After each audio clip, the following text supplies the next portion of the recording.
Hi there, and welcome to another episode of Strange Times Poetry Broadcast coming to you live from the Poetry Bookshelf. Today I'm going to be reading 3 uplifting poems. If you haven't listened to Strange Times Poetry Broadcast before, please like and subscribe to our Facebook page so you get more updates about new shows and new episodes. I'm going to be reading these 3 uplifting poems by a famous author, by a friend, and one by myself. And the theme that I'm talking about tonight is resilience through transformation. Um, I think many of us have had to transform our lives in some ways over the past months, whether it's having to reinvent how we do everything, like in our job, reinventing the wheel to going from in person to virtual, or how we even just basic stuff like how we go grocery shopping, you know, how we stand when we're near other people, how we stay in contact with our family. All of these things we've had to reinvent and transform, and there's a certain amount of resilience from that because we did it. We have made it until today. We have made these changes and we've done things that we never imagined we would have to do. And there's a lot of strength in that. Um, and so in these 3 poems, they each contain different transformations and strength, but also some loss that comes from those things. So the first poem that I'm going to read is by Natalie Diaz. Um,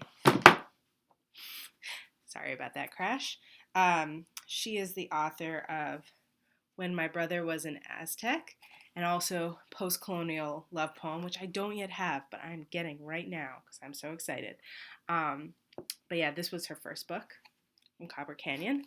And the poem that I'm going to be reading is from her second book, from the Post-Colonial Love Poem. And it was also recent. This poem was published on Poetry magazine.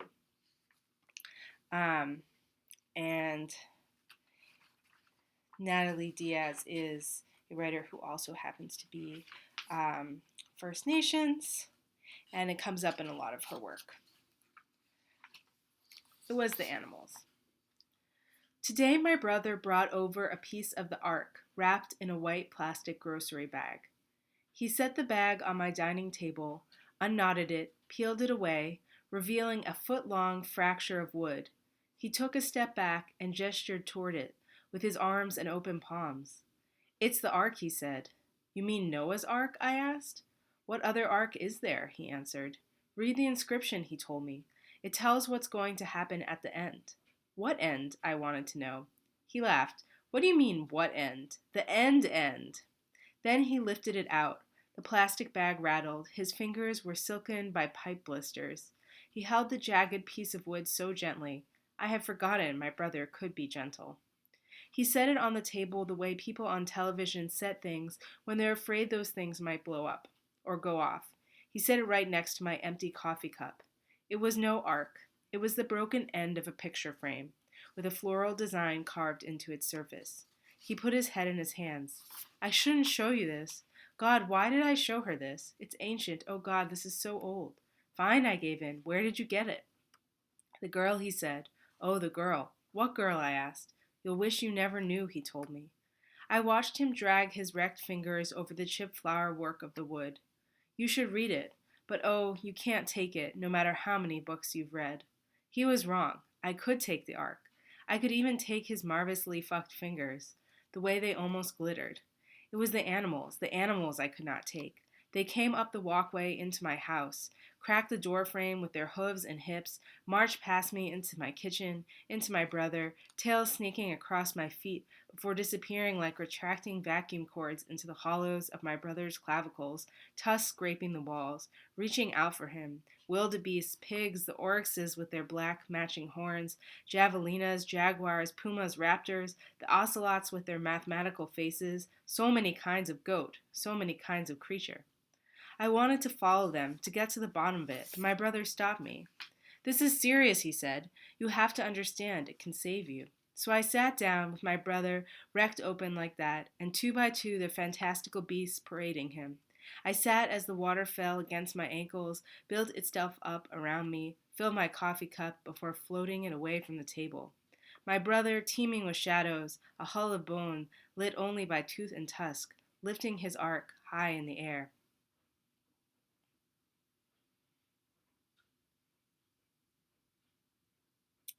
So there's a lot of really difficult stuff in this poem. Her brother is a drug addict, the speaker's brother is a drug addict, and he's sort of coming in this weird moment and saying, I have a piece of the ark, of Noah's ark. And it's sort of a fantasy.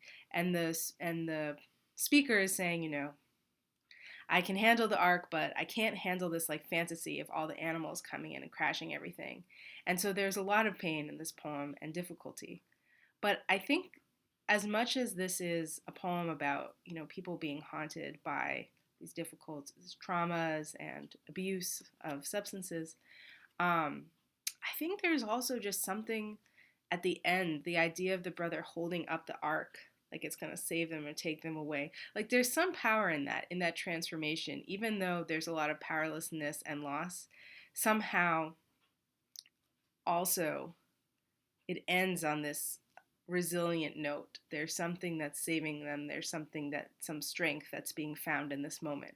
And so I think that's very interesting. Yeah, how you can have this sad poem that is also extremely resilient. And in that way, it is uplifting. All right, my next poem is by Laurin Becker Macios. She is a friend from my mass poetry days. And she recently had a book out from Elixir Press. And I'm going to have all the descriptions and information in the sidebar. This poem was published in Boxcar Poetry Review, and it's called But When You Feel Longing. But when you feel longing, there is somewhere to go. The tall grass flecked with ticks, searching with their legs for yours.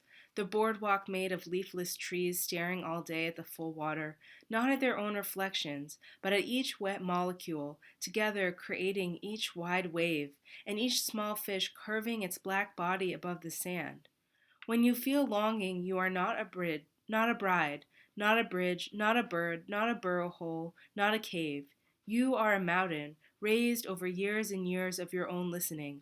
When you feel longing, you are the seafloor. You are the blind gossamer fish grazing it, its whole life one dark moment, waiting for something to pass by. So I love how the longing and the wanting to go somewhere, well, first of all, there is somewhere to go. And also, I just love how the longing transforms the writer into these amazing things, transform the speaker. The mountain raised over years and years of your own listening, the ocean, the sea floor. It's just so vast. It's like that feeling of that desire really opens up the speaker.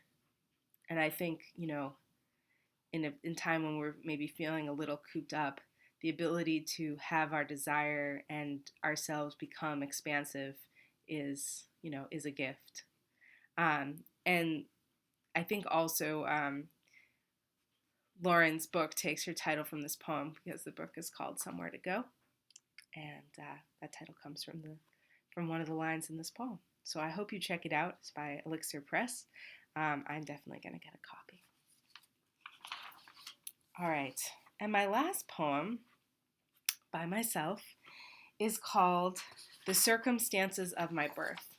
And it's sort of based on two things. One is a family story, and one is a Jewish tradition. So there's a Jewish tradition that if a child or a person is sick, a family will rename them a different name so that the angel of death will go after this other name, this other person, and then the person with the new name will kind of skip out on death.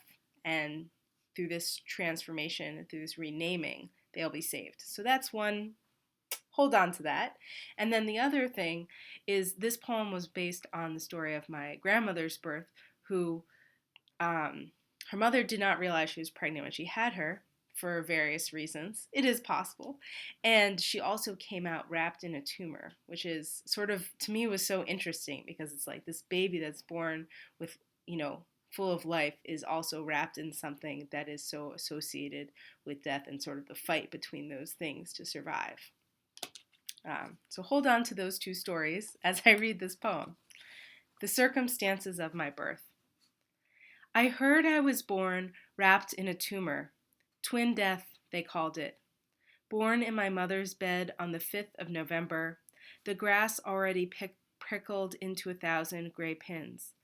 The midwife wouldn't let my mother see until they'd cut me free, but still the word got out. Twin death had teeth, a full jaw. The woman wiped me clean of twin's gray blood and lay me on her chest. Father buried my twin in the grate, gave him my name, an old trick for the angel of death. But I can't forget that jaw, its track engraved on my cheek, as if my skin were knit running. For 9 months, a millimeter ahead of that breathless mouth. And it can't quit.